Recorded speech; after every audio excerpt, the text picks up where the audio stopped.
اللہ سے قرب ہونے کا طریقہ اکابرین نے لکھا ہے کہ جو یہ چاہتا ہے کہ اللہ تعالیٰ سے اس کی محبت ہو، اللہ تعالیٰ سے اس کا تعلق مضبوط ہو جائے، اللہ کا قرب حاصل ہو جائے، تو اسے دو کام کرنے چاہیے۔ نمبر ایک شکر، اور نمبر دو دعا۔ شکر کیا؟ اللہ تعالیٰ کی جو نعمتیں اسے ملی ہیں اس پہ شکر کرے۔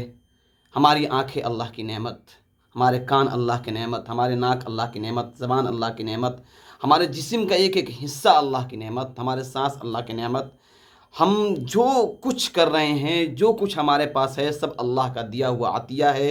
اس پہ شکر بجا لانا اور بار بار اللہ کا شکر ادا کرنا کہ اللہ تعالیٰ شکر ہے کہ تو نے ہمیں یہ عظیم نعمت عطا فرمائی۔ اور شکر صرف زبان سے نہیں بلکہ عمل سے بھی یہ اس کا اظہار ہو کہ اللہ تعالیٰ نے جن نعمتوں کو دی ہے اور جہاں اس کو استعمال کرنے کی اجازت دی ہے وہیں اس کو استعمال کرنا۔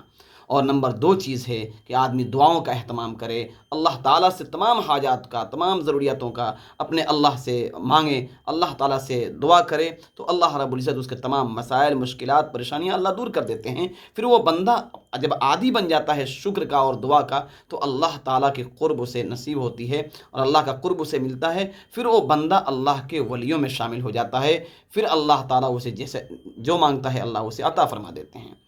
بلکہ حدیث قدسی ہے کہ جب بندہ مجھ سے قریب ہوتا ہے اور جب بندہ نیک عمل کرتا ہے، جب اللہ کو راضی کر لیتا ہے، تو اللہ کہتے ہیں کہ میں بندے کا ہاتھ بن جاتا ہوں، بندے کا منہ بن جاتا ہوں، بندے کا آنکھ اور بندے کا کان بن جاتا ہوں۔ یہ کیا ہے؟ یہ اصل میں قرب اور اللہ تعالیٰ سے قرب اور اس کے اللہ سے تعلق کی نسبت سے یہ بات ہے کہ جب انسان کا تعلق اللہ سے مضبوط ہوتا ہے تو اللہ تعالیٰ اس کے کاموں کو اور اس کے مسائل کو، اس کے مشکلات کو اللہ آسان کر دیتے ہیں۔ اللہ سے تعلق جوڑیے اور اپنے مسائل کو حل کرائیے۔